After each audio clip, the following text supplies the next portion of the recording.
شما که سالها این پولا رو گرفتین بردین تو این سازمان‌های فرهنگی، هنری، دینی، نمیدونم فلان، و قرار بود که مثلا وقتی این کارا رو میکنید از توش جامعه دیندار اخلاقی اینا بسازین، خب بس چرا نشد؟ همه دستگاه‌ها پروژه‌های موجودشون رو آورده بودن و به سازمان برنامه میدادن. جمع اینا شده بود اقتصاد مقاومتی و در انتها هنوز کسی نمیدونست که به لحاظ تئوریک منظور اقتصاد مقاومتی چیه. مختصات دی ان ای ما در توسعه در داخل کشور، یکیش این است که تمایل به پروژه‌های عمرانی همیشه بالا بود. ما یه سری نهادها رو آوردیم اما فرم اون نهاد شده مسئله ما. یک پوسته‌ای از برنامه که باقی مانده از دوره‌های قبل هست الان برای ما باقی مونده. حداقل الان توی دی ان ای برنامه‌های توسعه ما ردی از جامعه هدف شما نمی‌بینید. یعنی معلوم نیست این آچاری که طراحی کردی قرار کدوم پیچو باز کنه. این ساختار برنامه‌ریزی و این ساختار بودجه‌ریزی اساساً توسعه نیست، تخصیص منابع. ساختارها فیل شدن، ناکارآمدن، رسما ناکارآمدن. ساختارها منظورتون ساختارهای حکمرانی داخل کشوره؟ بله. در ادامه مباحثی که در ایران تاک مطرح می‌کنیم درباره توسعه، امروز من میزبان آقای دکتر عیسی منصوری هستم. دکتر عیسی منصوری دکترای توسعه اقتصادی رو از دانشگاه آنتورپ بلژیک گرفته در سال 2012 و حدود 19 سال هم به طور مستمر در یونیدو، سازمان توسعه صنعتی در اصل سازمان ملل متحد، در کشورهای هند، بنگلادش، افغانستان، اتریش، ایتالیا و ترکیه فعالیت مربوط به توسعه صنعتی رو انجام داده. 6 سال هم معاون اشتغال وزیر کار و رفاه اجتماعی در ایران بودن بین سالهای 1394 تا 1400 و از ایشون کتاب‌های متعددی هم چاپ شده که آخرینشون کتاب توسعه جهانی گذار به نظم پسالیبراله. آقای دکتر خیلی ممنون امروز تشریف آوردین تا یک بحثی رو درباره توسعه ایران در خدمت شما باشیم. اگه نکته آغازینی هست بفرمایید تا من شروع کنم سوالات رو.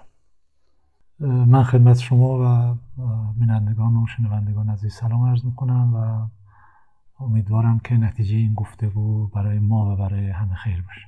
من در 11 سال گذشته که افتخار داشتم با شما از نزدیک آشنا باشم، کارهاتون رو ببینم و افتخار دوستیتون رو داشتم و خواننده آثارتون بودم، دو جاهایی هم با هم همکاری داشتیم، دیدم که دغدغتون مسئله توسعه ایرانه و جاهای مختلف صحبت کردین در مورد دورانهای مختلفی که اندیشه توسعه و مسیرهای توسعه در ایران طی کرده.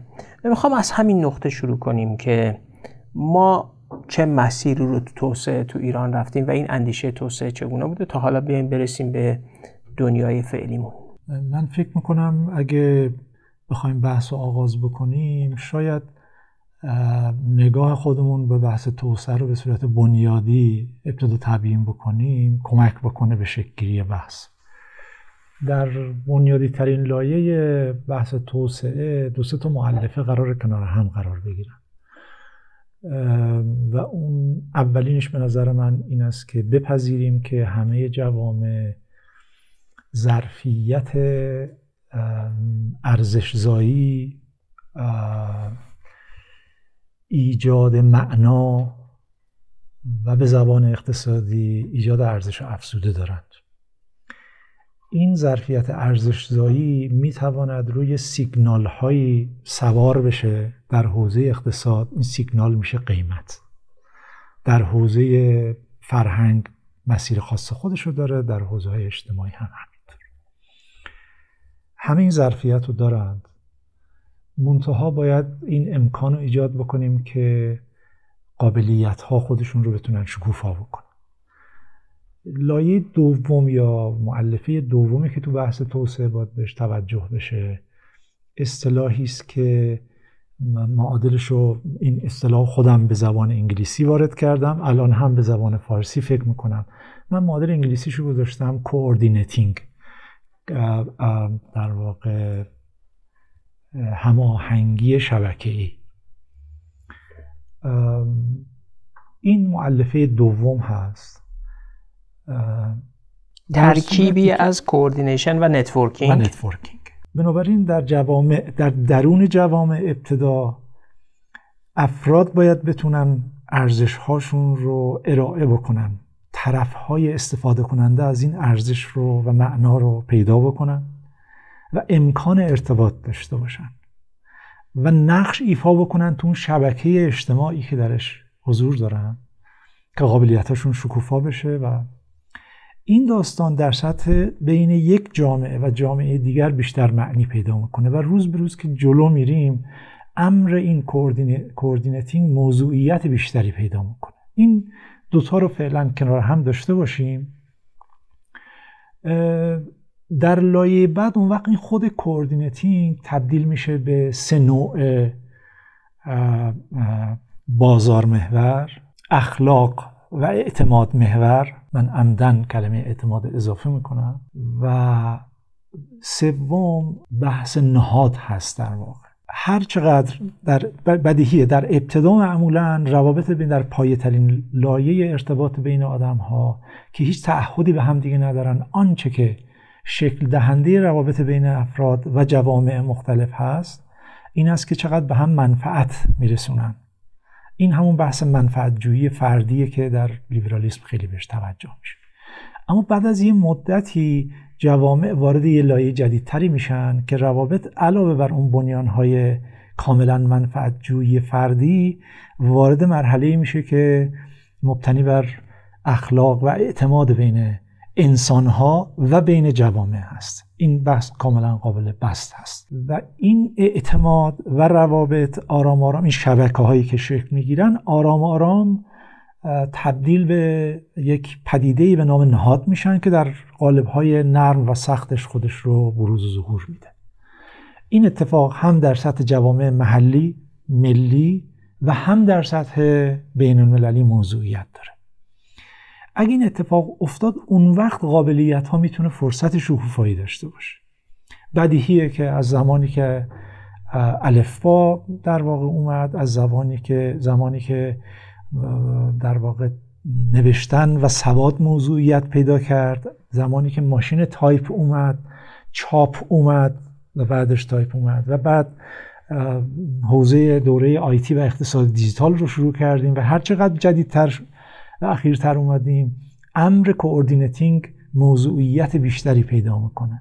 حتی در اقتصاد ما 2 دوره تعریف میکنیم. دوره مارکت بیست، در واقع روابط مبتنی بر بازار، و در دوره اخیر روابطی است که خیلی مهم نیست که در اون حالت مبتنی بر بازار شما مبنای قدرتگیریتون عوامل تولید بوده، زمین، سرمایه و غیره. اما الان جای شما تو شبکه است که تعریف میکنه که قدرت اقتصادی شما چی هست. من اجازه بدید همینجا بسنده کنم، برگردم به فرمایش شما. راجع به گذشته توسعه وقتی صحبت میکنیم اجازه بدیم برای اینکه بحث محدود شه، وارد بحث کاملا بنیادی نشیم، من دهه‌های گذشته رو راجع بهش صحبت بکنم که خیلی بهش ارجاع داده میشه. معمولا برای اینکه متوجه بشیم که جریان توسعه چی هست 2 مؤلفه رو باید بهش دقت بکنیم. یه اصطلاحی من به کار میبرم، میگم باید متوجه بشیم که DNA توسعه در جهان چیه و DNA توسعه در داخل کشور چیه و بعد میزان انطباق، سازگاری و همسویی این 2 رو با هم باید بسنجیم. بدیهیه که خیلی وقتا اینها همسو هستن، هم افزایی دارن، خیلی وقتا تعارض دارن. دوره‌های همسویی رو اگه بخوایم بشمریم، در دوره پهلوی اول این همسویی رو میشه دید.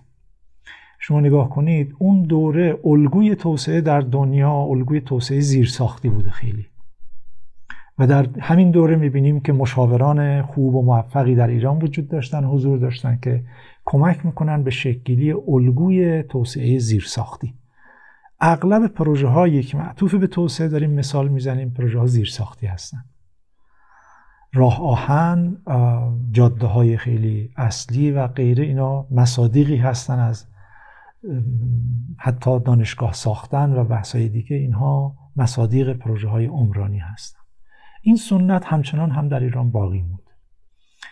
در دوره دهه 1340 تا 50 وقتی صحبت میکنیم که اصطلاحاً باید بگیم دهه 50 به نظر من درست هست که بگیم، در اون دوره دی ان ای جهانی گذار از الگوی مدرنیزاسیون به سمت الگوی وابستگی بوده.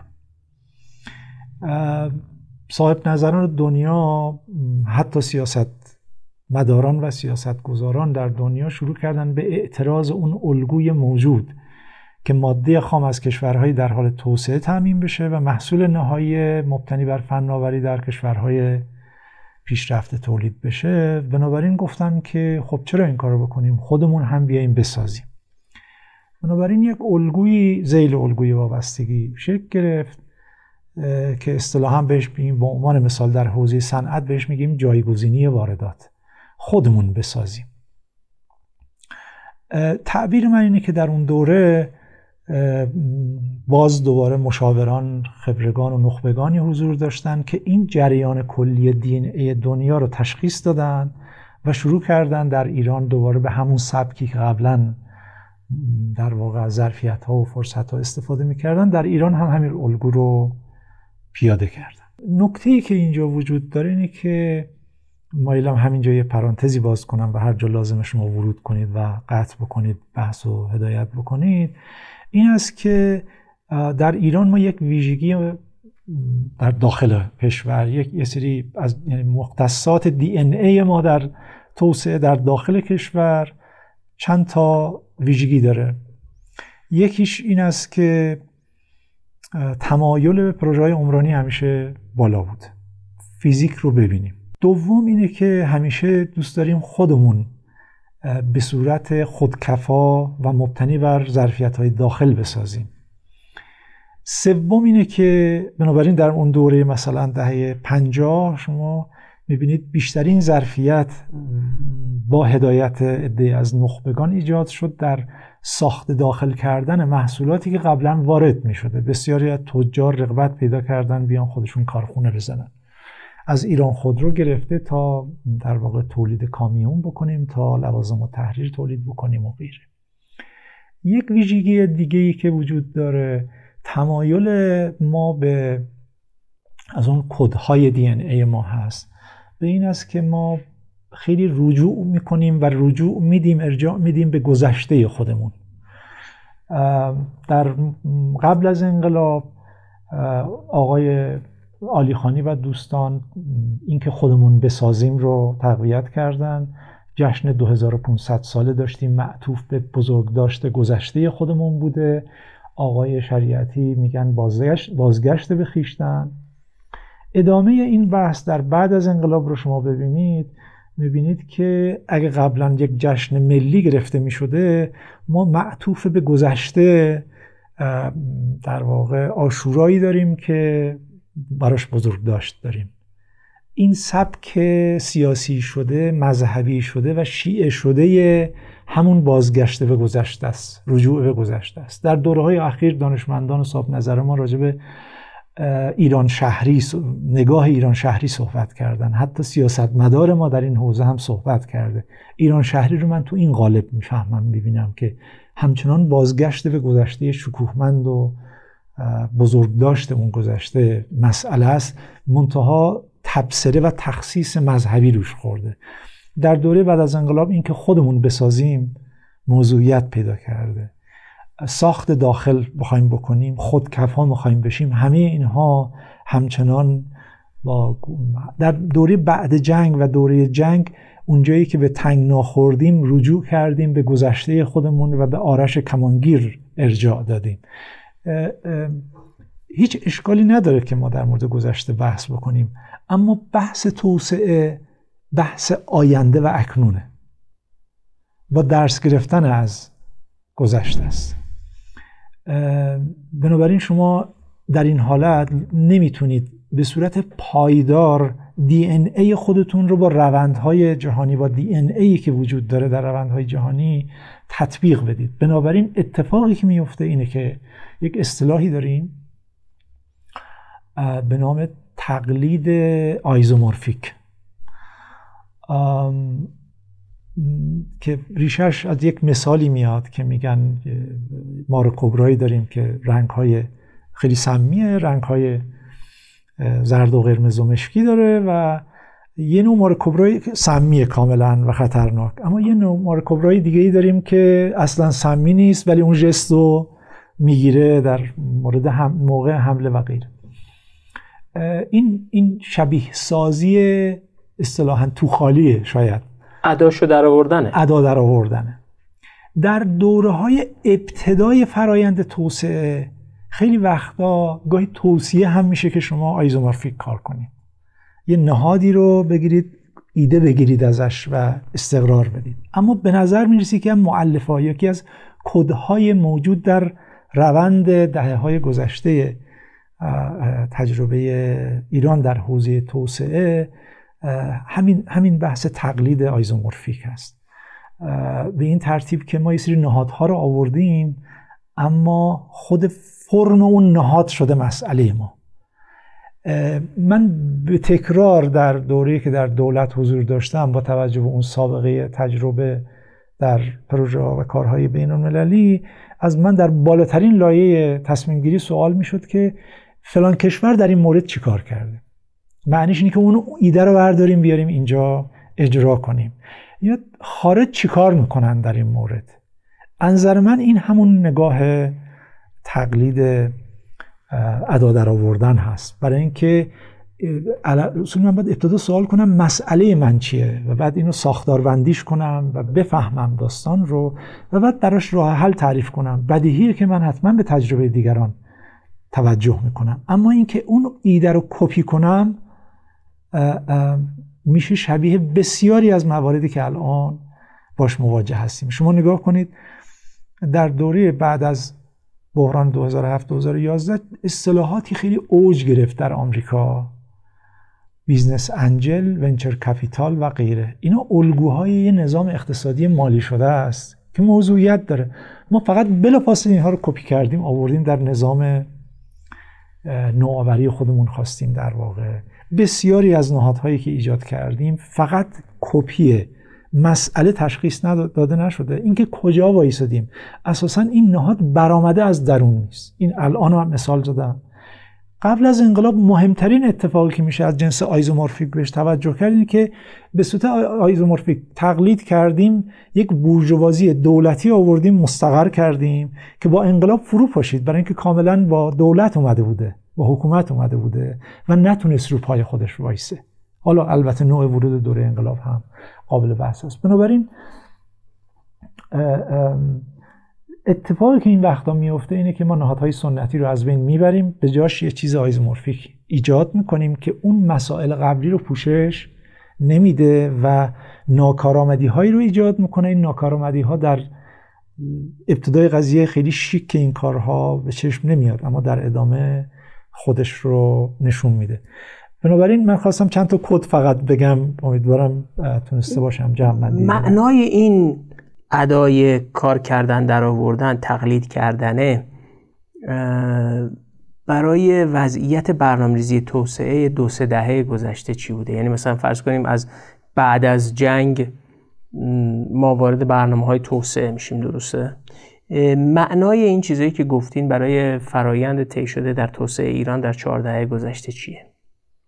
مهمترین مؤلفه‌ای که با همین ورود بخوایم بهش بپردازیم اینه که یک پوسته‌ای از برنامه که باقی مانده از دوره‌های قبل هست الان برای ما باقی مونده.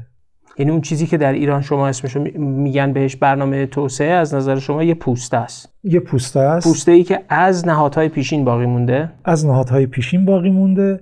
در ابتدای شکل‌گیری الگوهای برنامه‌ریزی به اصطلاح توسعه شما همین الگوها رو تو اغلب کشورها می‌بینید. به ویژه در کشوری مثل ایران که اقتصادش مبتنی بر منابع به ویژه نفت بوده. ببینید اینجا دوباره همون خالی بودن و ادا در آوردن به تکرار دیده میشه. از دل مسئله در نمیاد برنامه ها. در واقع مبتنی بر آنچه که سنت قبلی بوده ما هی برنامه می نویسیم. مسئله‌ای که از دل کف جامعه بیاد، جامعه مدنی یا بخش خصوصی بیاد رو شما کمتر می بینید یا به شدت با تأخیر فاز می بینید داستان رو. یعنی این برنامه‌های توسعه‌ای که داشتیم، اول، دوم، سوم، چهارم، پنجم، الان برنامه هفتمه. خب این 7 برنامه توسعه از نظر شما اینا نوعی مناسک برنامه‌ریزی هستند؟ یعنی مثلا دستگاه اداری یه تعداد کارمند و اینا داره، اینا بلدن یه کاری انجام بدن که به اون کاره میگن برنامه‌ریزی. دو تا ویژگی صرف داره. نظر از این که این به درد چی میخوره؟ بله. 2 تا ویژگی داره برنامه‌های ما. یک اینه که مبتنی بر مسئله نیست، مبتنی بر فهم کارشناس، درک کارشناسان از فرایندهای جامعه هست، از دل کف مسائل نمیاد. دوم، به لحاظ معرفت شناختی پروژه های برآمده از چارچوب فکر کردن پراجکت منیجرها و کارشناسانی است که در بدنه نظام اجرایی کشور هستند. و شما وقتی نگاه میکنید برنامه میبینید جمع جبری یه تعدادی پروژه است، اساساً جریان قالب فکری روش نمیبینید. اگه هم باشه به شدت تو خالیه. من مثال عرض کنم خدمت شما. الان برنامه 7 اسمش رو گذاشتیم رشد فراگیر و جناب عالی یادتون هست که در سال 2015 فکر کنم بود یا به هر حال اون سالها اوایل دولت 11 بود و این تعبیر توسعه فراگیر و رشد فراگیر در ایران رو من وقتی مطرح می‌کردم چقدر ازش فاصله وجود داشت. اما حتی 1 سال ما این اصطلاح در برنامه سال، بودجه سال لحاظ کردیم. سال بعد به دلیل اینکه درکی ازش وجود نداشت عمدن برش داشتن و به جاش نوشتن گسترده و مولد که هیچ بنیان علمی برش. این اصلا گسترده و مولد با اون اینکلوسیو گروث فاصله داره، جدی فاصله داره. اصلا پشتش منطقی نبود، فقط خواستن کلماتی که جایگزین کنن که حرفای ما نباشه. اما به هر حال الان در برنامه 7 اونا عنوان جا افتاد و آوردن گذاشتن، دوباره شد رشد فراگیر. رشد فراگیر. اما در ذیل اون شما هیچ ردی از رشد فراگیر نمیبینید. انگار یه جزوه است که فقط جلدش عوض شده. دقیقاً.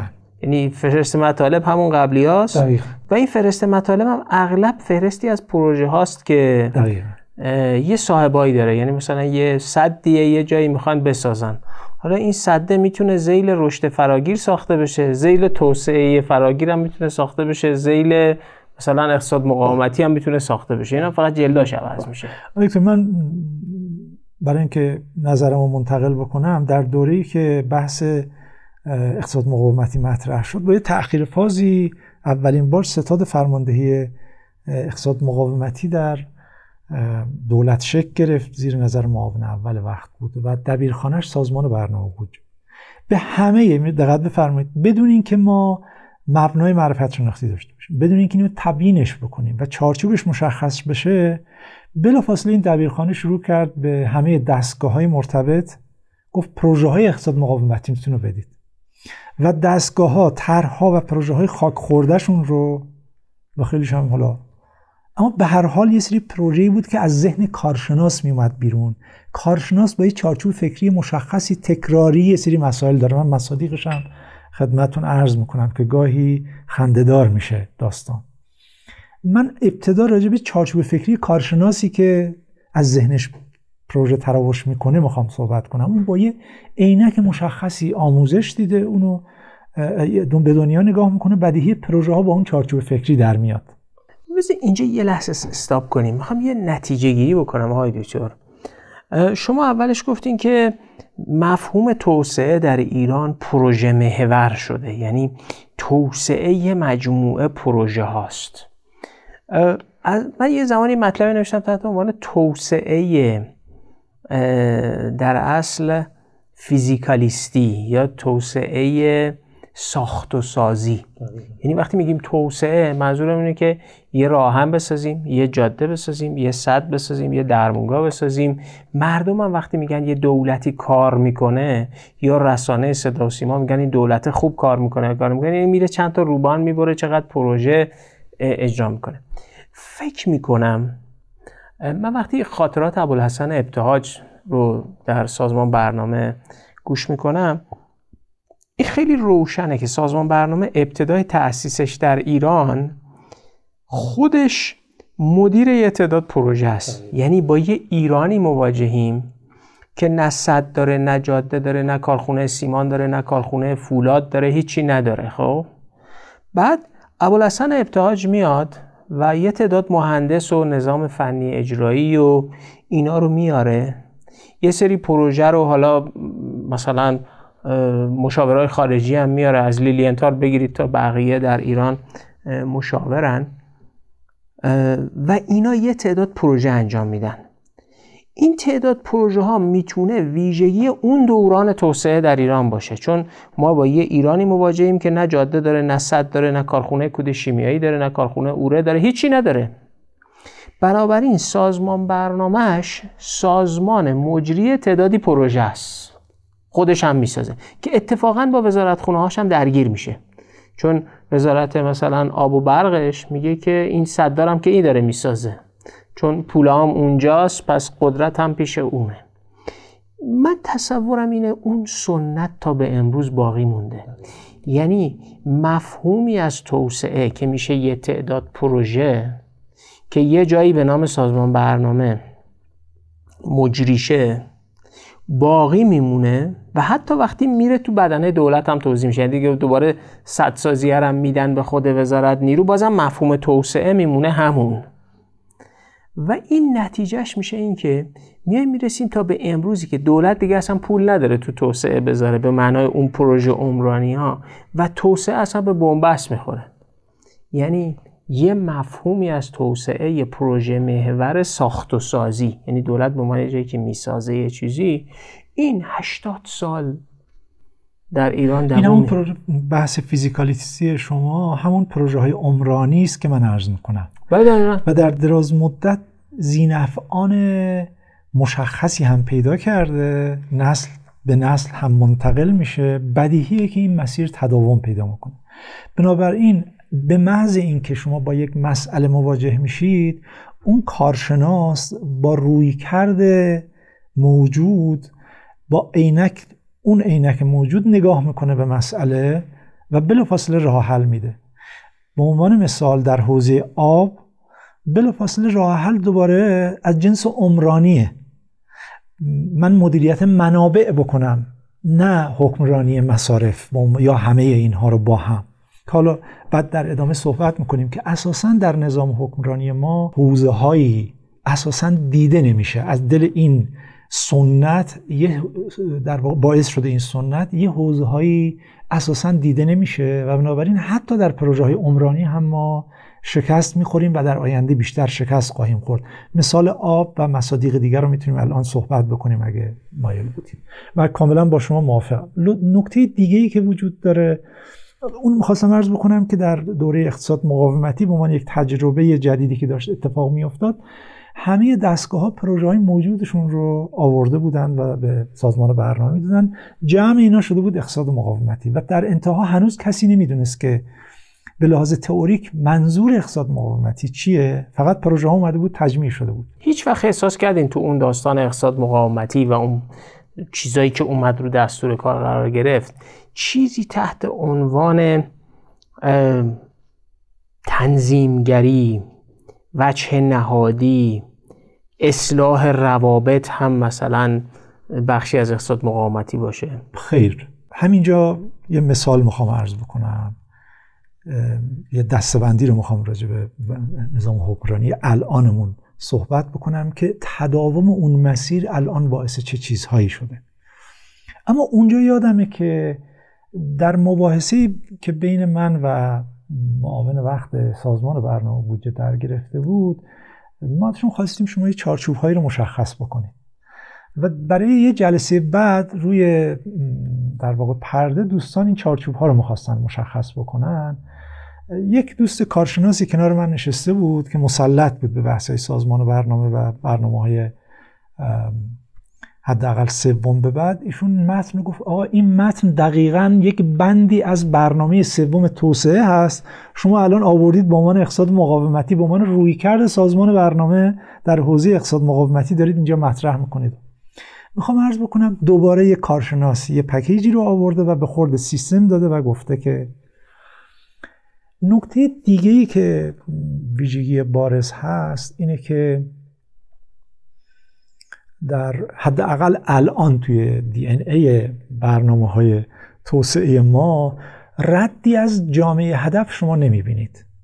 یعنی معلوم نیست این آچاری که طراحی کردی قرار کدوم پیچو باز کنه و اون به درد کی بخوره. اون پیچ دقت بفرمایید دو تا رویکرد داریم، میگیم یه پارادایم things یا شیء داریم، یه پارادایم people داریم، آدم ها، مردم. او احساس میکنه که یه عده آبژه هستن، من براشون به عنوان شیء قرار تصمیم بگیرم، این رعیت قبلی. بنابراین قرار نیست او شراکت کنه. من اخیراً صراحتاً باش مواجه شدم، یک ایده‌ای رو در بالاترین لایه رفتیم ارائه کردیم، جواب یکی از مسئولین این بوده در جلسه که ما همین الان یک کمیته تشکیل دادیم راجع به این داریم تصمیم میگیریم. من از منظر بخش خصوصی رفته بودم، گفتم خب راجع به من دارید تصمیم میگیرید در حالی که من هیچ نقشی درش ندارم، خبر هم ندارم.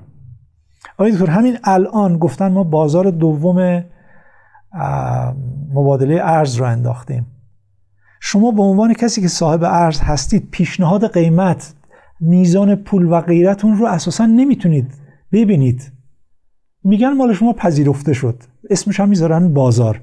دقت بفرمایید در همه لایه‌های سیاستگذاری کشور شما ردی از جامعه هدف که جامعه مدنی یا بخش خصوصی، من عمدن این رو تفکیک میکنم، نمیبینید. یعنی گروه هدف نقشی در سیاستگذاری نداره. یه نکته دیگه، مبتنی در واقع خیلی مسئله شناسی شما ندارید، چارچوب بندی مسئله ندارید، سوال اصلیتون مشخص نیست، اما یه سری راهکار آماده دارید. این راهکارا میدونین در حد میتونه چی باشه؟ یه زمانی من منتقد ساخت یه سدی بودم و اسناد و مدارکش و اینا رو داشتم و که این سد به این دلایل مشکل داره. خب بعد توی یه جلسه یکی از کارشناسا گفت که ببین اینو که ما طراحی نکردیم که این سد رو فکر کنی اختراع دوره جمهوری اسلامیه، این سد مطالعاتش از سال 1318 انجام شده. حالا اون موقع کی بود؟ 1390 خورده ای. خب یعنی 70 سال از انجام مطالعات اون میگذشت. نه دیگه اون رودخونه انقدر آب داشت، تغییر اقلیم رخ داده بود، الگوهای سکونت عوض شده بود، کشاورزی عوض شده بود، بالا دست پایین دست همه چی عوض شده بود. ایران دیگه اون ایران نبود. خب اما کماکان یه راه حل وجود داشت یا آچاری که سال 1318 ساخته شده بود، مطالعاتش انجام شده بود. این آچار قرار بود از 1318 کندش بیاد، در سال 1390 خورده ای یه مسئله از ایران حل کنه. تهش این بود اصلا قرار نبود مسئله حل کنه، مهم این بود که اون آچار یه جایی به کار گرفته بشه و این آچاره توی همون چیزی که شما میگین روحیه توسعه تبدیل شده به مجموعه ای از پروژه ها یا خاطرات کارشناسان از یه تعدادی پروژه که تو آرشیواشون هست. یعنی یه دفعه اسمشو میذارن اقتصاد مقاومتی، یه دفعه اقتصاد پساجنگ، یه دفعه اسمشو میذارن سازندگی، یه دفعه اسمشو میذارن تعامل سازنده، یه دفعه اسمشو میذارن رشد فراگیر. ولی این همون دی ان ای سازمان برنامه ابوالحسن ابتهاجه که البته اون ویژگی های ابوالحسن ابتهاجیش هم از دست داده. بله. یعنی دیگه اون آدمایی که با ابوالحسن ابتهاج کار میکردن توش نیست، احتمالاً خداداد فرمانفرمایان و صفی اسفیان توش نیست. شما همچنان ما یه سری دفاتر بخشی داریم که دقیقاً عمرانی بخشی فکر میکنن در سازمان برنامه عنوان مثال. اما یک کد دیگه هم باز وجود داره خیلی مهمه که بخشی از این نکته که الان گفتید رو هم میتونه تبیین بکنه، توضیح بده، و اون اینه که اساساً برنامه‌ریزی توسعه ما، دقت کنید ما میگیم برنامه توسعه، همچنان داریم میگیم برنامه، کاملا منابع محوره. توی توسعه یه توضیح واضحات بدم. وقتی راجع به یک سیاست توسعه صحبت میکنید اهم است از منابع، فعالیت‌ها منابع و نهادها، اصطلاحاً به قول خارجی‌ها بهش میگیم اینپوت ما چیه. یه سری فعالیت انجام میدیم، پول داریم خرج میکنیم، یه سد میسازیم میشه فعالیت ما. ساخت سد میشه فعالیت. خروجیش چیه؟ یه سد ساخته شده داریم با آبی پشتش. بعد از خروجی قرار سری دستاورد داشته باشه، یعنی یه آب مدیریت شده یا برق مدیریت شده و اون پایین تولید کشاورزی باید اتفاق بیفته. یه اثر بلند مدت داریم که رفاه ایجاد میکنه و درآمد ایجاد میکنه و غیره. شما هیچ ردی از، در بهترین حالت همین الان هم وقتی میخوان با افتخار حرف بزنن میگن ما میخوایم بودجه‌ریزی عملیاتی بکنیم. بودجه‌ریزی عملیاتی در دسته‌بندی‌های شیشگانه بودجه‌ریزی در دنیا این است که من منابع رو حساب میکنم، بودجه میدم، 2 فعالیت رو میشمرم، کنترلش میکنم، هر کی فعالیت رو انجام داد دوباره باید بهش پول بدم. اصطلاحاً میگن پرفورمنس بیسته. به نتیجه توجهی نداره. یعنی اینکه این پولی که دادم، این کاری که انجام دادی، چه مسئله‌ای رو حل کردی، به درد کی خوردی، کدوم شاخص رو تکون دادی، اصلا مهم نیست. آقای دکتر، شما 3 تا قانون اخیر و 3 تا مصوبه دولت اخیر رو ببینید گروه هدف و دستاورد، نتایج توش میتونید ببینید یا نه. من نمیدونم 3 تای آخر چی بوده، اصلا رندوم شما انتخاب بکنید. دقیقاً چیزی از یک گروه هدف، 2 دستاوردی که قرار داشته باشه شما ردشو نمیبینید. تهش اینجوریه، مفروض میگیرن که اگه این سد رو میسازیم، اگه این کارخونه رو میسازیم، اگه این جاده رو میسازیم، حتما به دردی میخوره دیگه. برای اینکه مسئله ما اینپوت بیسته، یعنی قرار این بودجه رو من خرج کنم. شما بودجه سالانه برنامه سالانه است، فقط تخصیص منابع رو توش مینویسید. آقای دکتر، شما بودجه رو الان مرور کنید، اینقدر به کجا تخصیص داده میشود، رویه رو نگاه نکنید، جداول نگاه کنید، پول به کی داریم میدیم. بنابراین اینجا اون وقت بحث تعارض منافع و خیلی تازه خودشون نشون میده. فرع بر قضیه است تعارض منافع. اصل این است که این ساختار برنامه ریزی و این ساختار بودجه ریزی اساساً توسعه نیست، تخصیص منابع. اساساً برنامه و بودجه ما توسعه نیست، تخصیص منابع. راجع به اونها داریم بحث میکنیم که چجوری منابع رو تخصیص بدیم و به تدریج هم دوچار ساختار تعارض منافع هم شده. هر کسی در استان خودش، تو شهر خودش، تو اداره خودش، تو وزارتخونه خودش همه تلاش میکنن یه سهم بیشتری از اون بودجه رو بگیرن و یه جایی هم سد شده و اون پرسش از این که این به چه درد میخوره. یعنی مثلا اینو گرفتین، الان شما سالها گرفتین، مثلا این سازه های آبی رو ساختین، چقدرش به درد خورده، چقدرش اصلا مشکلی رو حل نکرده. و بعد حالا که دارین همون مسیر رو ادامه بدین، شما که سالها این پولا رو گرفتین بردین تو این سازمان های فرهنگی، هنری، دینی، نمیدونم فلان، و قرار بود که مثلا وقتی این کارا رو میکنید از توش جامعه دیندار اخلاقی اینا بسازین، خب بس چرا نشد؟ خب یعنی اون ور قضیه تخصیص بودجه اساساً دوچار بحرانه. یه اتفاقی افتاده وقتی ابوالحسن ابتهاج در دهه 20 و 30 یه کارخونه کود اوره طراحی میکرد، بهش بودجه اختصاص میداد، اتفاقا اوره مسئله کشور رو حل میکرد، چون اون موقع نیازمند این بودیم که یه انقلاب سبزی صورت بگیره، کشاورزی توسعه پیدا کنه. کارخونه کود اوره نداشتیم، حالا این کارخونه کود اوره حالا او جایابی کرده بود تو اهواز ساخته بشه، به شکل خیلی فاسدی اومد در شیراز ساخته شده، نداره، ولی این قرار بود جواب یه مسئله‌ای باشه. اما الان فقط مسئله شده که این بودجه به یه جایی اختصاص پیدا کنه. به عبارتی اون ساختنه دیگه جواب هیچ چیز خاصی نیست و از یه منطق متناسب زمان هم تبعیت نمی‌کنه. اون موقع اگه یه کارخونه اوره می‌ساختی دهه 1940 میلادی بود، دهه 50 میلادی بود، جهان هم رو همون تنظیم شده بود. الان وقتی همون کارخونه ها رو دوباره تکرار میکنی، میسازی، همون سدا رو میسازی، همون جاده ها رو میسازی، همون کارا رو انجام میدی، پاسخ معلوم نیست پاسخ مناسبی به جهانی باشه که توش داری کار میکنی. دقیقاً همینطور. آنچه که من فقط خواستم تا اینجای قضیه فرمودید روی کرده به توسعه رو چگونه بودن. اساساً در حداقل دوره‌های اخیر، شاید در اون دوره‌ها اسنادی وجود داشته باشه که ما ندیدیم، گزارشات و کتاب‌هایی هم که ما می‌بینیم گزارشات پسینی هستن که تحلیل میکنن، میگن رویکرد ما چه بوده. ما سندی داله بر اینکه آقای عالیخانی در ابتدا رویکردش چی بوده نداریم. بعد به دلیل موفقیت به ایشون رجوع میشه، سوال میکنیم، تاریخ شفاهی میسازیم و ایشون تحلیلشون میگه که به درستی وجود داره.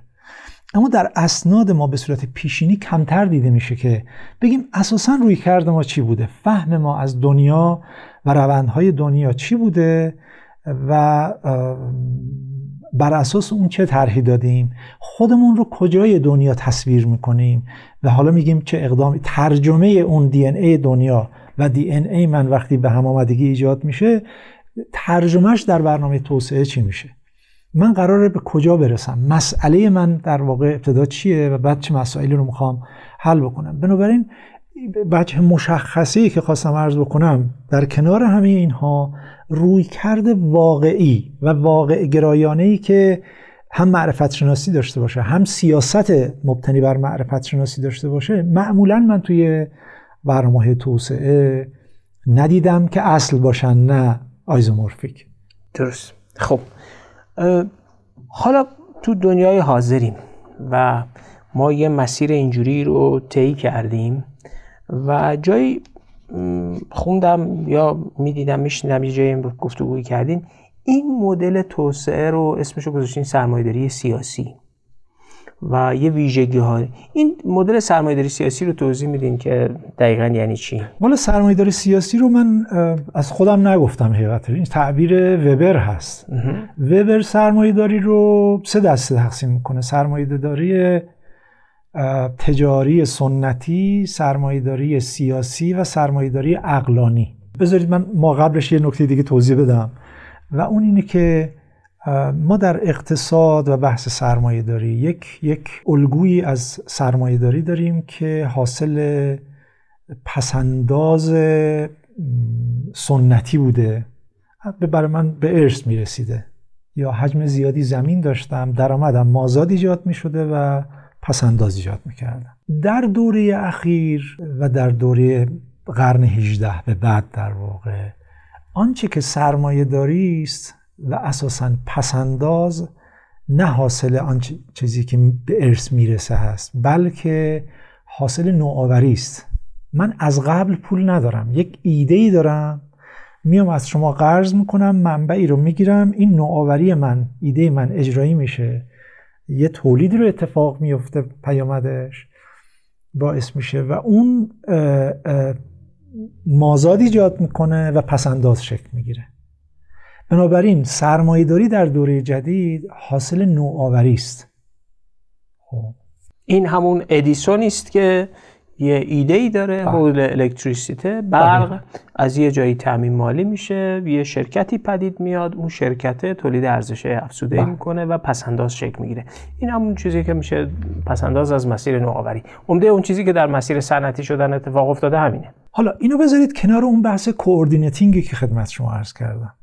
این توی یک بستر، توی یک محیط بزرگی که این کوردینیتینگ با آدم‌های مختلف در واقع شکل میگیره، انگار که یک نفر قرار یک موزیکی رو، یک ترانه‌ای رو بسازه، هماهنگی بین ترانه‌سرا، هماهنگی بین موزیسین، هماهنگی ابزارهای مختلف کنار هم قرار میگیرن تا یه موسیقی شکل میگیره. هماهنگی ذهنی، یعنی شما بهترین ساخته های کشور رو نگاه بکنید در گذشته میبینید که هماهنگی ذهنی و همذهنی شدید بین بازیگران مختلف حوزه موسیقی وجود داره که یه اتفاقی میفته، یه شاهکاری خلق میشه. دقت بفرمایید، بازیگران اقتصاد، یعنی نوآوری با تو یک کانتکست هماهنگ و سازگار بیاد بالا. اون وقت اگه این هماهنگی رو یه قدرت قاهره‌ای بیرون وایسه و ورود کنه بهش، هماهنگی از بین میره و اون نوآوری بستر و جغرافیای لازم رو برای بروز و ظهور پیدا نمیکنه، بنابراین خفه میشه. شما نگاه کنید در دوره اخیر ما اساساً نوآوری جدی که یک کانسپت جدیدی رو میز بذاریم نداریم. به محض اینکه انقلاب شد، اون کوردینیتینگ رو دقت بفرمایید، به هر ترتیبی ساختار بورژوازی دولت ساخته قبلی به یه سطحی از توسعه یافتگی متناسب با خودش در سال 56 رسیده بوده. تا سال 57 بلافاصله بعد از انقلاب یه نگاهی میاد. ما الان در مقام داوری بد و خوب نیستیم که چه چیزی اتفاق افتاده، فقط داریم تصویر میکنیم. یه قوه قاهره میاد میگه مصادره. این میشه سرمایه‌داری سیاسی. تازه نشون داره میده خودشو. بعدش هم به تدریج دولت میگه من هستم و به تدریج میرسیم به اینجایی که الان هستیم که خود دولت حاکمیت میگه من هستم. خود دولت بخش کوچیکی از این اقتصاده، برای اینکه سیاسی شده و بازیگران این روی کرده، این سرمایه‌دار سیاسی انقدر جلو رفته که صاحبان قدرت حتی دولت رو هم بر نتافتند. ابزارها و مسیرهای دیگه هم شکل گرفته.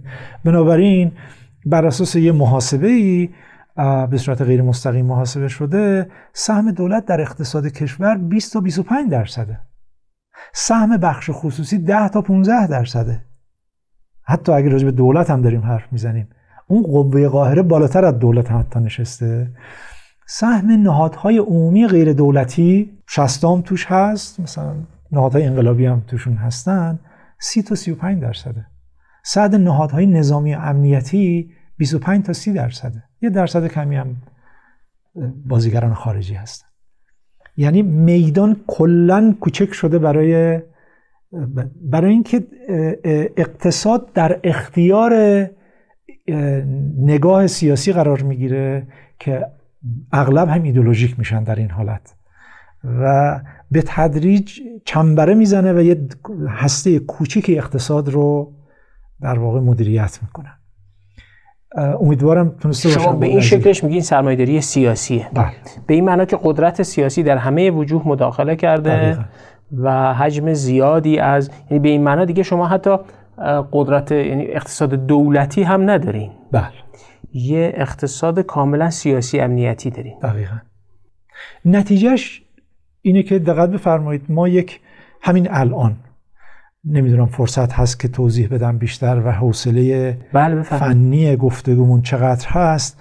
دقت بفرمایید وقتی وارد یه اقتصاد میخواید بشید بسنجید، در بالاترین لایه ابزار سنجشتون 3 تا مؤلف هست: ارز، نرخ بهره، ورود و خروج سرمایه. کپیتال اکانت شماست. ارز، نرخ بهره، ورود و خروج سرمایه. حالت رسمی کشور چیه؟ نرخ ارز ما رسمیش حدود 70 خورده هزار تومانه. نرخ بهره 23%. ورود و خروج سرمایه ممنوع است. این یه بازار. الان یه بازار دیگه داریم، نرخ ارز 113,000 تومان در الان. نرخ بهره خود بانک 38% غیر رسمی میده. ورود و خروج سرمایه هم آزاده، به انواع مختلف به روش‌های غیر رسمی ورود و خروج سرمایه اتفاق. پس تا اینجا شد 2 تا بازار. اون قسمت رسمی خیلی کوچیکه. فرض کنیم الان کالاهای اساسی رو داریم رسمی کار میکنیم، چقدر؟ 14 میلیارد دلار. یه بازیگرانی داریم که توی این فضای غیر رسمی دارن کار میکنن و اندازش خیلی بزرگتر از بازار رسمی ماست.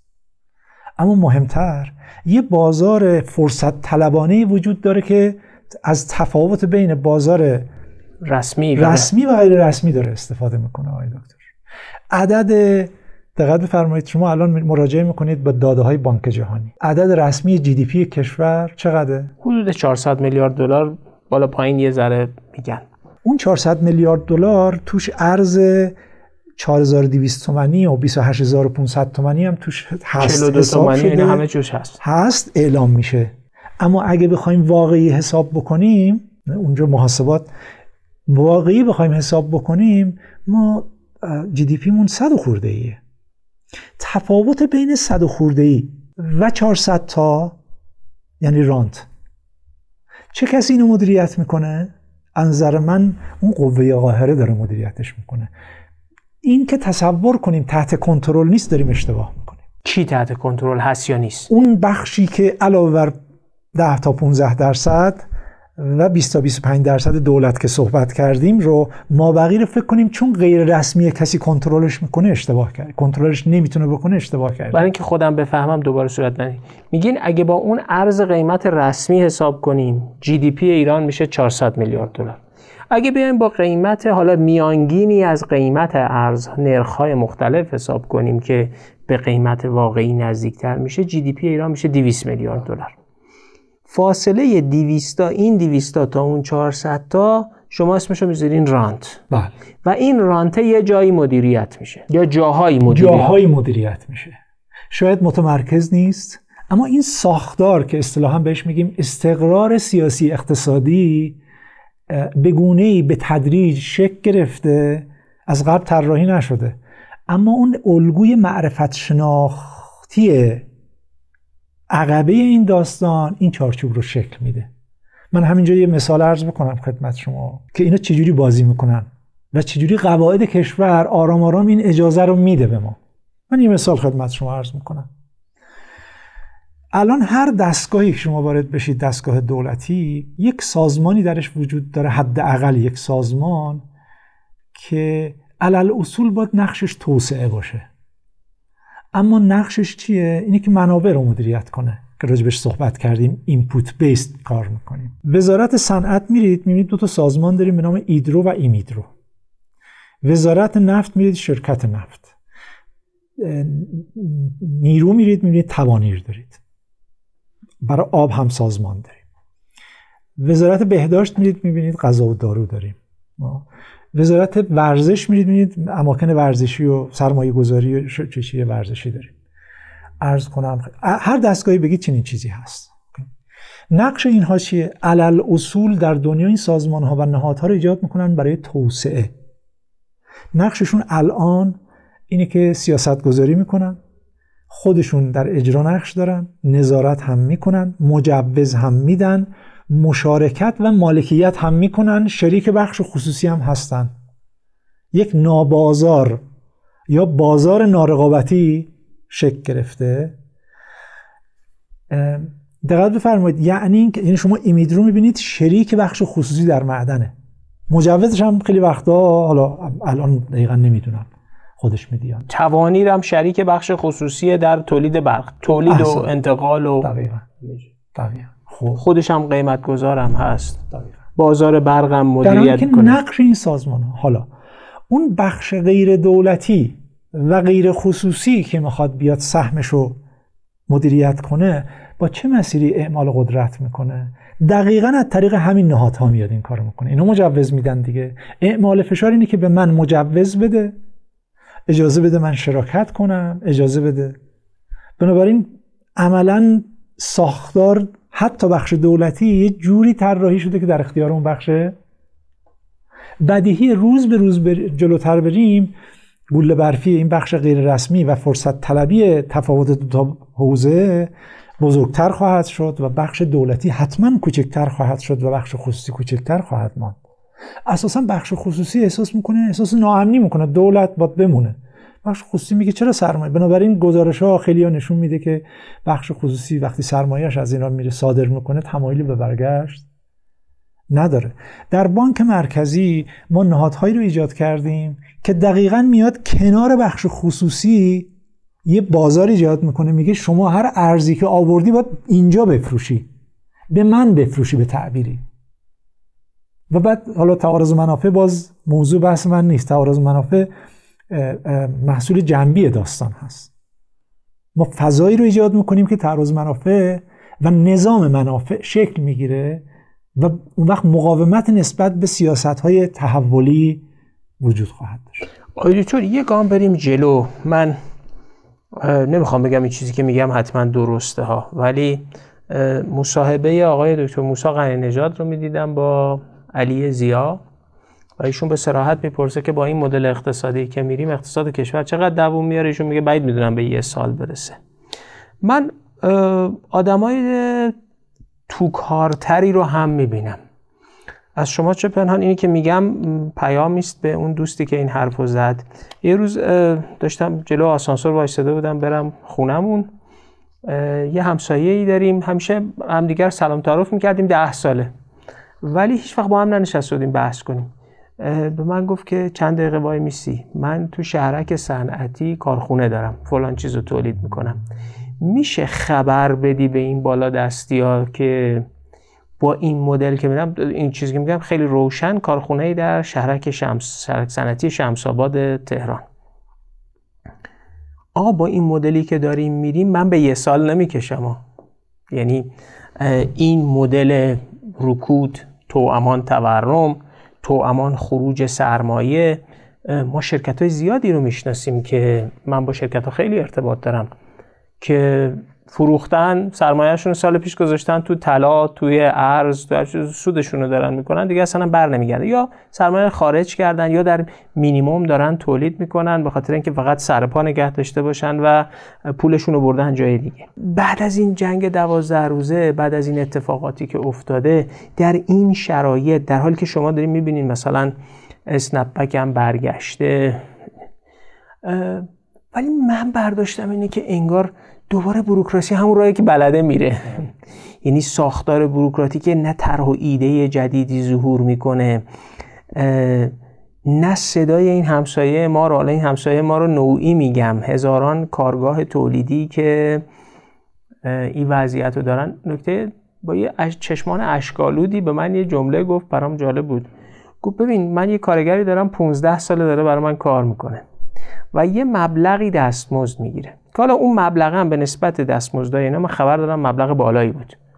گفت که اومده پیش من میگه که ببین من با این مبلغ دیگه نمیصرفه برام کار کنم، اما میدونم تو هم دیگه نمیتونی به من دستمزد بالاتر بدی، چون یه موقعی 7 صبح کارخونه تو را مینداختی ماشینالاتو تو تا 10 شب به من التماس میکردی اضافه کار وایسم، حالا 7 صبح شروع میکنی، ساعت 2 که برقت قطع میشه، بعدش هم که تازه برقم باشه که بازار نداری که، بنابراین نه من برام میصرفه با این دستمزد کار کنم، نه تو میتونی به من دستمزد بیشتر بدی.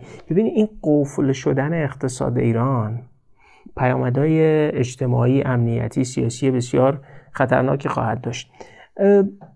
چی کارش کنیم آقای دکتر؟ این وضعیت رو میز باید چه اتفاق بیفته؟ خصوصا که شما یک کتابی دارین به اسم نظم اقتصادی پسالیبرال و نگاهی دارید به جریان توسعه و توسعه چگونه باید تغییر پیدا کنه، سیاست گذاری اقتصادی در ایران باید چگونه تغییر پیدا کنه، سیاست صنعتی باید چه تغییری پیدا کنه که ما به سلامت این بحران ها رو بتونیم و رد بشیم و اون بخش شرکتی کشور باقی بمونه. ببینید یه شرکت وقتی تعطیل میشه و مثلا 3 ماه تعطیل میشه، برگردی اینجوری نیست دکمه میزنی برقش را میفته، ماشینالات شروع میکنن، کارگرها رفتن، زنجیره تامین از دست رفته، مشتری از دست رفته.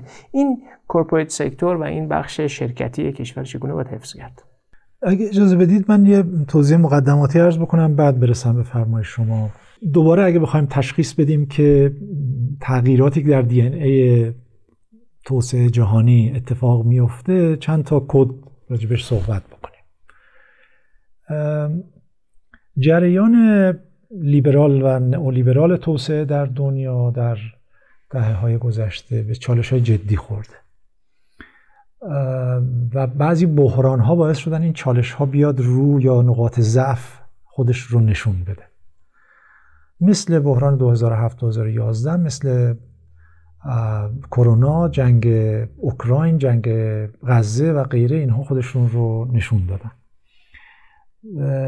الگوی لیبرال و نئولیبرال از پس نابرابری نتونسته بر بیاد، بحران زیست محیطی ایجاد کرده. دلایلش رو میتونیم صحبت بکنیم و به ویژه در کشورهایی که خودشون مدعی لیبرالیسم بودند نابرابری ها خیلی جدی شد. حتی در آمریکا در دوره جهانی شدن گروه های متوسط به شدت افت کردن و بهترین رشد شاید مثلا اون 2% بالا داشته، ولی طبقه متوسطش که کارمند و کارگر بوده به شدت. یه مسئله دیگه هم در دوره اخیر ایجاد شد که بحران جدی است برای نگاه لیبرال و نئولیبرال توسعه، اون هم بحران غزه است که به انسان چجوری نگاه میکنه، به جوامع غیر خودی و پیرامون چجوری نگاه میکنه و واقعا زیر سوال رفته بسیاری در درون خود آمریکا. توجه بکنیم که همیشه CNN و NBC و غیره روایت تعریف میکردن، الان یک جریان آلترناتیو داریم که خیلی هم قوی شده و اگه به اونها رجوع بکنیم میبینیم که تعارضات جدی در جامعه آمریکا هم مثلا وجود داره. بنابراین این تعارضات باعث شده که الگوهای جدیدی شکل بگیرن بیان بالا. دو تا الگوی رقیب یا در واقع نبگیم رقیب جدی اما همزمان اومدن بالا. یه الگوی پوپولیسم راست هست که اومد بالا که آقای ترامپ و اوربان و بولسونارو اینها در واقع مصادیق این پوپولیسم راست هستن، خیلی نجات پرست، تک مذهب، ملیگرا، این ویژگی های مشترک اینها. ویکتور اوربان مجارستان و بولسونارو برزیل. اما هلند، ایتالیا، کشورهای دیگه هم میتونیم اینها رو ببینیم. یه جریان دیگه جریان اقتدارگرایی یا توسعه اقتدارگراست که نمادش کشورهای مثل چین در واقع هستن و با یه مقدار تعدیل بعضی کشورهای شرق آسیا رو میشه از این جنس در واقع برشمرد. اما مهمتر اینه که اون چی که داره تحول درش اتفاق میفته اینه که نگاه لیبرال توسعه نگاهش این بوده که من یه سری استاندارد تعریف میکنم و هر کسی این استانداردها رو میت بکنه به توسعه میرسه. بنابراین شما نگاه بکنید گزارش رقابت پذیری، گزارش شفافیت، گزارش سهولت کسب و کار، جنسیت و انواع گزارش‌ها الان تو دنیا هستن که کشورها رو نمره میدن و رتبه بندی میکنن. معنیش اینه که هر کشوری از یه آستانه عبور بکنه به توسعه یافتگی میرسه. استاندارد تعریف میکنه ولی پسیو وای میسه، میگه شما باید بهش برسید. من حاضرم بیام در سطح ملی هم دخالت هم میکنم از قضا، حتما با دموکراسی داشته باشی بهش برسی. یه سری اصول تعریف میکنم و شما این اصول رو باید پیاده کنی، اگه خواستی بهت مشورت هم میدم، اما اگه لازم شد سرکوبم میکنم. نمادش میشه اون موقعی که جورج بوش پسر حمله میکنه، توسعه دموکراسی، آمریکا خودش رو متولی توسعه دموکراسی در جهان میدونه، ارزش‌های آمریکایی. در شیلی پینوشه هم همینطور این کارو میکنه. بله، این نوع نگاه همیشه جریان داشته. به لحاظ سیاسی ورود میکنه اما به لحاظ استانداردها میگه اگه مشورت خواستی بهت میکنم، اینو بپذیر، اون وقت من کمک میکنم. اول سیاسی، تبعیت و غیره. اما الگوی جدیدی که در دوره پسالیبرال به عنوان یک اپیزود جدیدی از داستان، هنوز به عنوان یک کانسپت مبنایی جدید این جریان رو میز دنیا قرار نگرفته اما شواهدش کاملا مشخص هست، اینه که میگه یک، من وای نمیستم، مثلا چین این الگو رو بنا گذاشته که شما بیا استاندارد تعریف کنم یا استاندارد میت کنی. من میرم شبکه سازی میکنم تا امکان توسعه فراهم شه، به صورت فعالانه با قضیه برخورد میکنم. بنابراین BRI شکل میگیره، جاده ابریشم جدید، و کشورهای شمال ایران به عنوان مثال خیلی هم ازش استقبال میکنن. ارمنستان به رغم همه تعارضات از این که از لندلاکی در بیاد خوشحال میشه. بنابراین BRI میره و بعد میبینید که الگوی آمریکاییش هم شکل میگیره، بلو.نت، الگوی بریتانیایی شکل میگیره، هندی به نام آیمک شکل میگیره و غیره. یعنی شبکه لوجستیک و شبکه نرمی که روش قرار میگیره عملاً یه شبکه فراگیری که امکان توسعه کشورهای جامانده رو به صورت فعالانه فراهم میکنه، اما استاندارد تعریف نمیکنه تو کشورشون دخالت کنه. معنیش اینه که این کشورها هم ذیل این چارچوب اقتدارگرا حاکمیت خودشون رو اونجوری که دلشون بخواد میتونن حفظ کنن. چینیه نمیگه دموکراتیک هستی یا نیستی، حقوق زنان داری یا نداری، هر چی هستی، اقتصادی بیا با هم کار کنیم. بنابراین یه الگوی شکل میگه کشورها احساس میکنن مالک یا حاکم بر قلمروشون هستن. این لایه اول بحث هست. الگوی دیگه‌ای که شکل گرفته در سطح فراکشوری فراملی این هست که حاصل بحران‌هایی که برای لیبرالیسم و نئولیبرالیسم پیش اومد این بود که به عنوان مثال جریان حضور در زنجیرهای ارزش جهانی دچار خدشه شد، زنجیرهای تأمین دچار خدشه شد. در بحران کرونا کالای قطعات خودروی چینی که باید برای ساخت خودرو در آمریکا ارسال می شده 1 هفته متوقف شده برای اینکه چین درگیر لاکداون بوده و قرنطینه نمیذاشت. این بحران در صنعت خودروی یه شیفتی اتفاق میفته که آمریکا تصمیم میگیره زنجیره تأمینش رو منتقل بکنه به کشورهای نزدیک و دوست. حالا دوست هم به معنای سیاسی و ایدئولوژیک قضیه هست.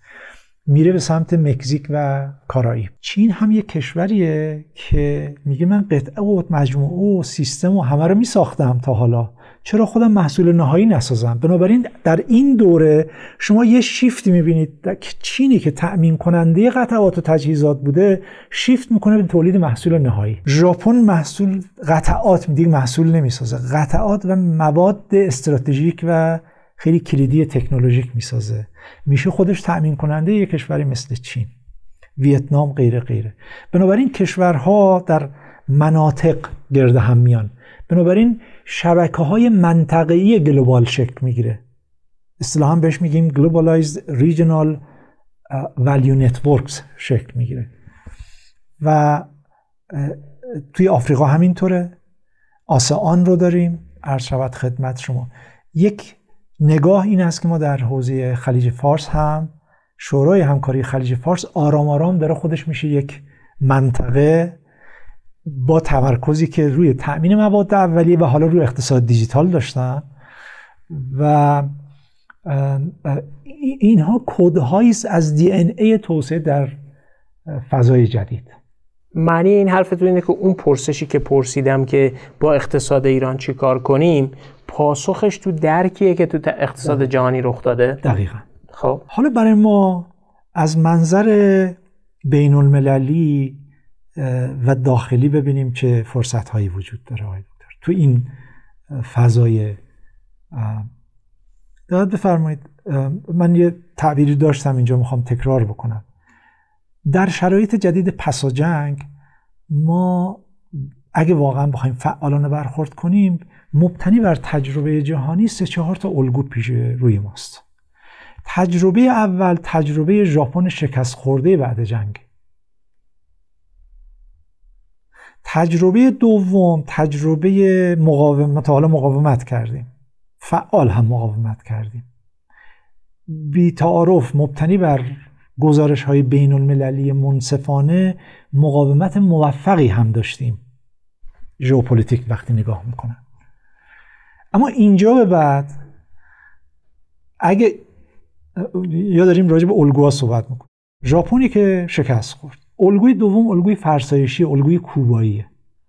الگوی سوم الگوی فرسایشی که میگیم شما فیلم 30 سال پیش شهرهای کوبا رو نگاه کنید با الانش خیلی فرق نمیکنه. تحولی اتفاق نمیفته، توسعه اتفاق نمیفته، بقاست فقط. شواهدش رو در ایران هم کم و بیش داریم میبینیم. شما از خارج از کشور وارد میشید، فرودگاه امام خمینی رو ببینید یا خودروهای سطح شهر رو ببینید، متوجه میشید که در واقع ماندگاری و از جنس بقا رو ردش رو میبینید. نوع سوم الگوی هلندی است، هلند قرن 16 که در این الگو در اون دوره اسپانیا بر قدرت بوده و هلند رو تحت فشار تحریم و جنگ قرار میده. هلند شروع میکنه به ایجاد توافقات منطقه‌ای و یک اتحاد اقتصادی شکل میده، اسمش میشه اتحاد اوترخت. اون موقع خیلی کشورهای مستقل نبودن بلکه مناطق بیشتر، ولی به هر حال فارغ از اون نگاه و اون دسته‌بندی یه اتحاد منطقه‌ای شکل میده و کمپانی هند شرقی محصول اون اتحاد منطقه‌ایه و اون راه دریایی که تجارت شکل میگیره به سمت هند. کمپانی هند شرقی هلند. کمپانی هند شرقی هلند. و اساساً توی تاریخ توسعه صنعتی میگن که انقلاب صنعتی از اونجا شروع میشه به دلیل تجمع ثروت و بحث‌های تجارت و غیره. بعد کمپانی هند بریتانیا شکل میگیره و بحث‌های که نیرو دریایی بریتانیا است. این هم یه الگوه. جمع این تجربیات شما در یه الگوی ویتنامی هم میتونید ببینید که ابتدا اتحاد منطقه‌ای رو پذیرفته، توافقات منطقه‌ای، اون موقع خیلی اتحاد نبوده، و بعد صلح و توافق بوده با ابرقدرت غالب که میشه آمریکا. بنابراین ما ابتدا با توافق کنیم در سطح بین‌المللی. میخوایم مبتنی بر الان کدوم الگو رو ما میخوایم انتخاب کنیم. این الگو اگه ما داریم انتخاب میکنیم چقدر تطابق داره با کدهایی که از دی ان ای غالب داریم. الان منطقه‌ای شدن خیلی خوب جواب میده. بنابراین اتحاد منطقه‌ای میتونه یک الگو باشه و اتحاد منطقه‌ای برای ما اگه بخوایم ابزاری ایجاد بکنیم، دوباره من اگه فرصت داشته باشیم یه تصویری از منطقه بدم خدمت شما. 2 تا جریان غالب داریم در اقتصاد منطقه. یه جریانی است که در خاورمیانه با محوریت امارات و عربستان و قطر و اینا داره شکل میگیره، اون حوزه اقتصاد دیجیتال هست.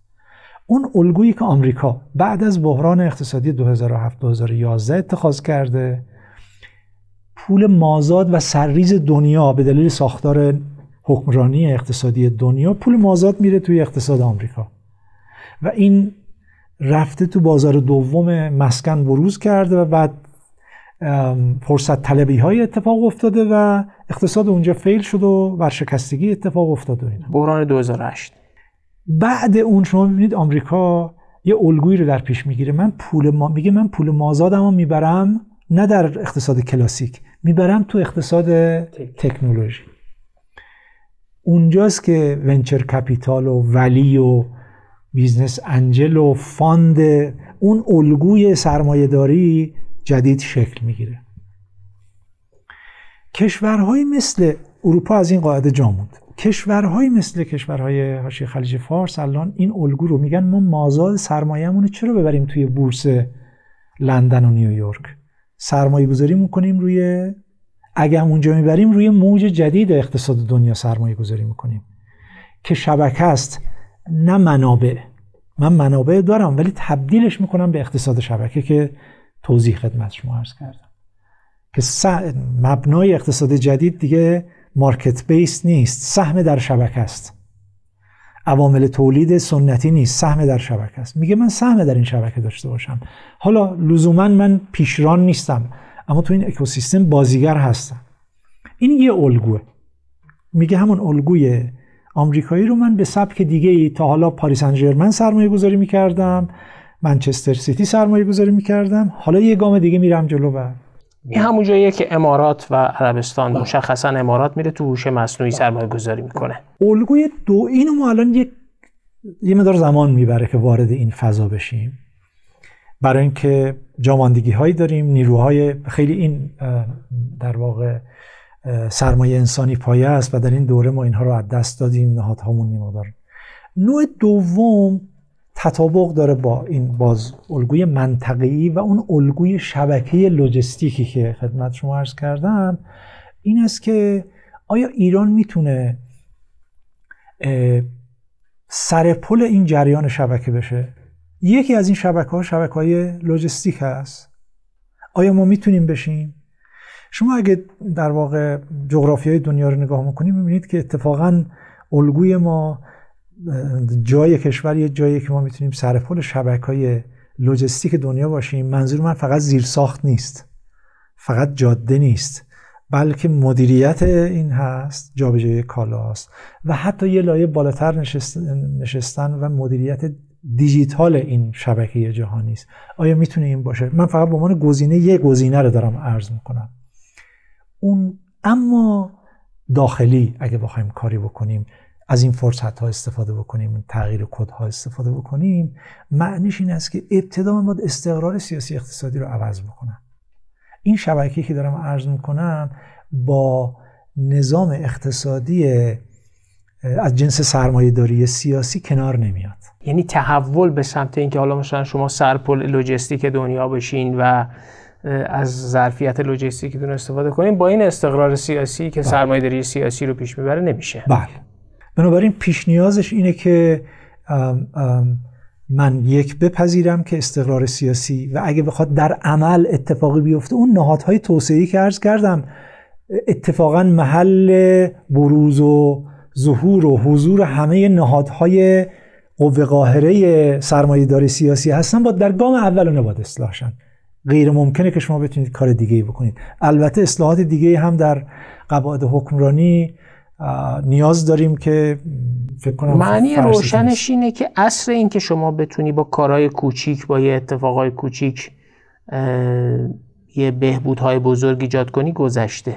یعنی شما باید یه تصمیمات جدی بگیری درباره نظام حکمرانی، درباره استقرار سیاسی و درباره نوع ساختار حکمرانی که رابطه سیاست با اقتصاد رو تعیین میکنه. و برای اینکه ناامید نکنم ذیل این فرمایش شما، اون اصلاحات رو میشه از خود اون اصلاحات رو میشه کانونهای کارآمدی در نظر گرفت. یعنی از چند تا کانون مشخص شروع کنیم که بعد سرایت کنن به سایر جاها. یعنی در همون حوزه ها هم میشه در واقع این ذیل همون بحثی قرار میگیره که حالا برای بیننده ما تو ارجاع میکنن، جای بحثش اینجا نیست، تحت عنوان پاکتس آف افکتیونس، افیشنسی و افیشنس که بهش میگن کانونهای کارآمدی. به عبارتی موضوع اینه که چگونه میشود در محیطهای نهادی ناکارآمد و پر از فساد و پر از نقصان چند تا کار مثبت کرد، بعد از طریق ساختن این کارهای مثبت و وصل کردنش به هم دیگه. ما قبلا یک گفتگویی در همین صفحه داریم با دکتر محسن یزدانپناه. ایشون مفصل این بحث رو یه جایی توسعه دادن، انشالله بیشتر هم خدمت شما و دیگرانی خواهیم بود این رو پیش میبریم. پس شما امروز تصورتون اینه که اول الگومون رو مشخص بکنیم و کدوم، یعنی بالاخره میخوایم ژاپنی باشیم، کوبایی باشیم، هلندی قرن 16 هم باشیم، ویتنامی باشیم، حالا بیاره الگوی مال خودمون. این سطح بین‌المللی مون. ولی در داخلی مهمترین مؤلفه به نظر من این است که بحث استقرار سیاسی اقتصادیمون رو مشخص کنیم. میخوایم درش تحولی اتفاق بیفته. یه نمونه از این اعداد و سهم بخش‌های مختلف در اقتصاد یه نمونه از داستان استقرار هست دیگه، نشون میده که.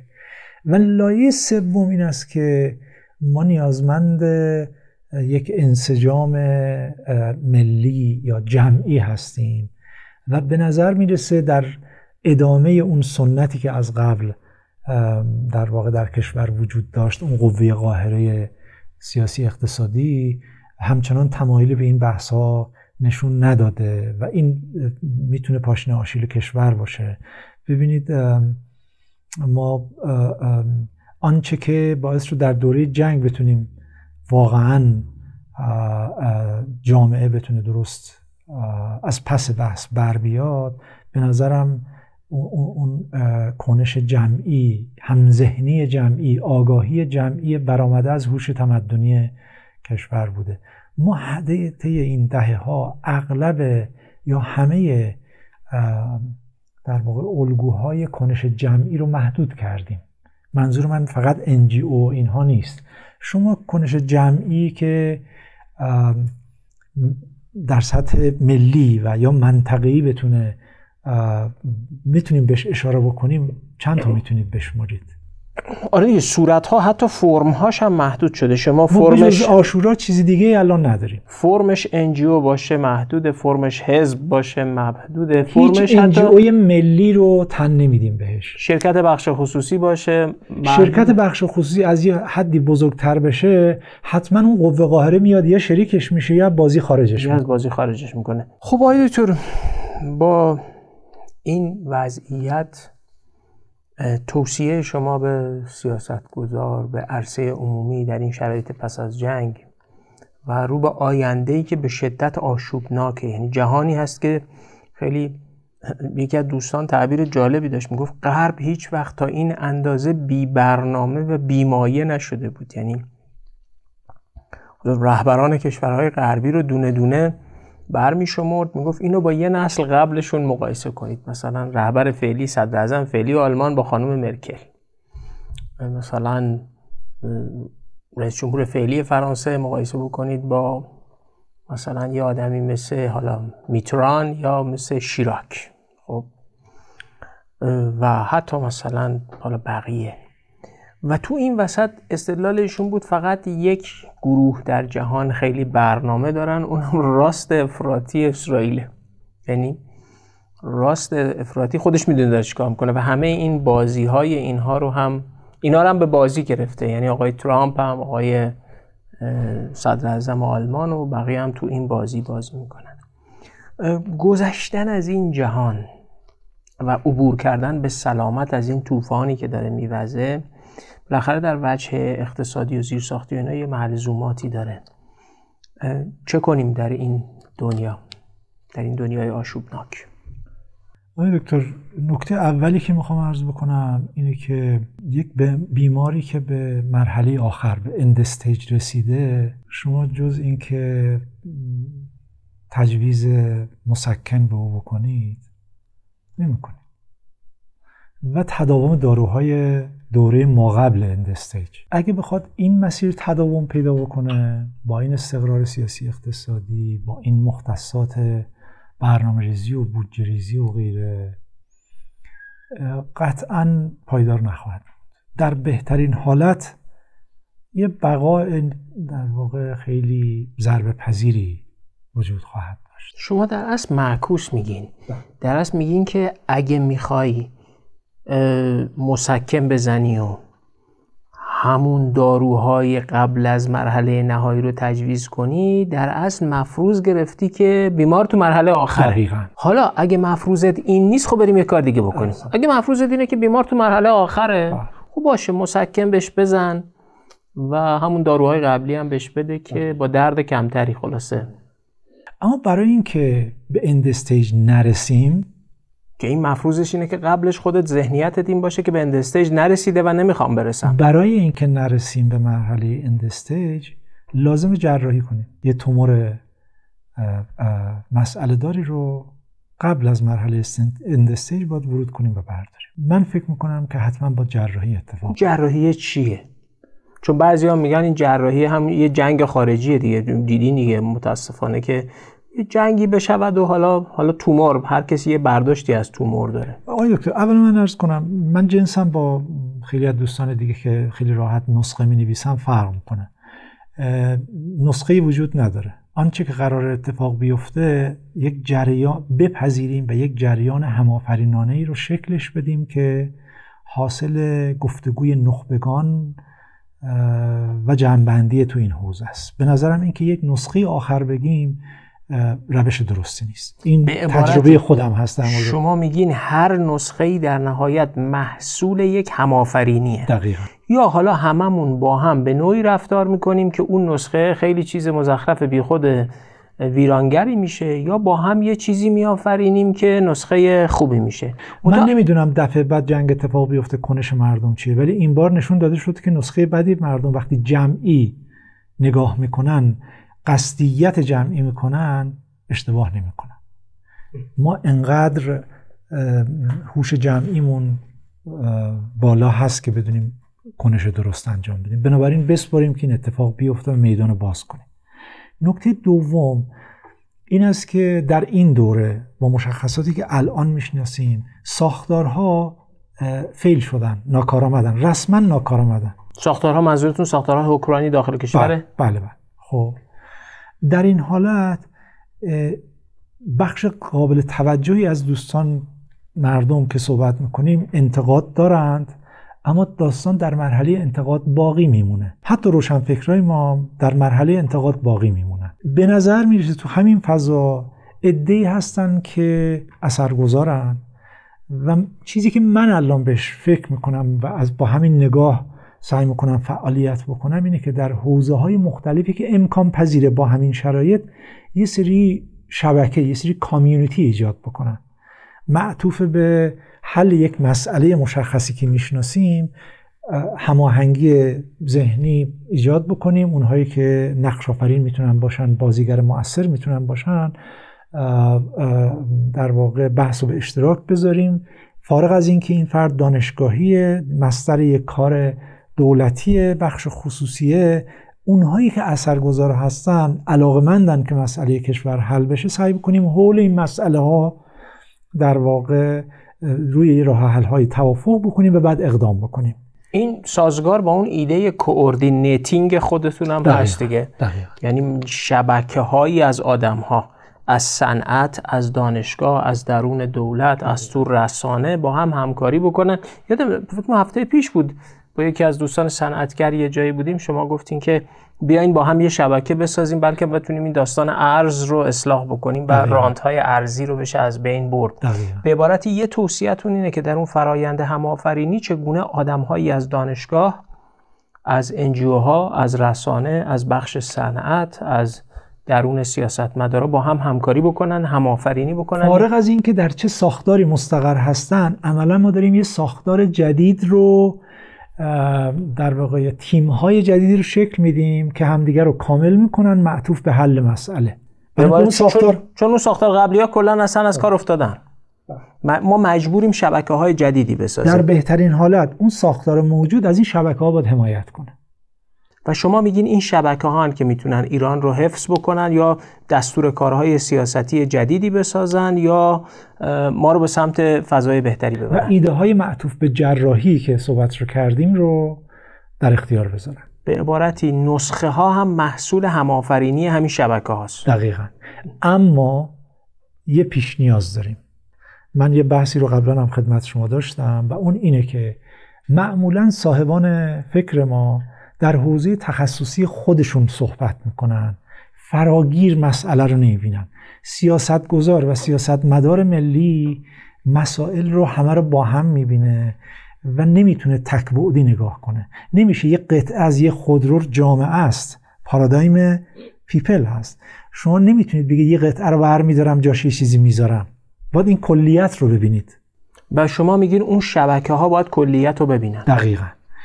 و شاید هم راز هم‌افزایی این که آدمایی از رسانه، از بخش خصوصی، بخش دولتی، دانشگاه اینا کنار هم قرار بگیرن که اون ظرفیت با هم دیدن اتفاق بیفته. اما ویژگی دوم اینه که باورمند به امکان توسعه کشور باشن، نه امتناع و فقدان توسعه. اون مجله اتاق اسمشو گذاشتین امکان مال همینه؟ ببینید بخش زیادی از دوستان ما در کشور ناامیدانه یا امیدوارانه فقط دارن انتقاد میکنن. اصلا جنس دوستان فرقی نمیکنه تو چه فیلدی ها، جامعه شناسی، اقتصاد، سیاسی، ولی فقط انتقاد میکنیم و در بهترین حالت میگیم من یه طرحی دادم دیده نشد. اون طرح بخشی از این اکوسیستم بوده. خب بدیهی اون کسی که اون بالا نشسته یه گوشه از داستانش رو میخواید حل کنی، او همه رو حل نمیکنه، او هم داره بزرگ به مسئله نگاه میکنه.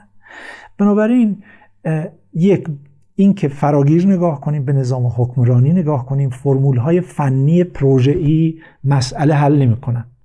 چه بسا از نگاه کلان اکوسیستم با یه سری پاکت آف افکتیونس برسیم اما این با اون فرق میکنه. دوم باورمند به امکان توسعه باشیم، با نگاه این که در ورژن‌های مختلف اشکالات سیستم رو هی به روخ هم میکشیم و از داستان اکنون و اینجا عبور میکنیم، برمیگردیم سابقه تاریخیمون رو معطوف به انحطاط کشور، ناتوانی در طی فرایند توسعه، به بهانه‌های مختلف یا ایلاتی هستیم یا خشکسالی باعث شده یا جامعه کوتاه مدت هستیم یا خلقیات ایرانی اشکال داره. اینا مصادیق امتناع توسعه.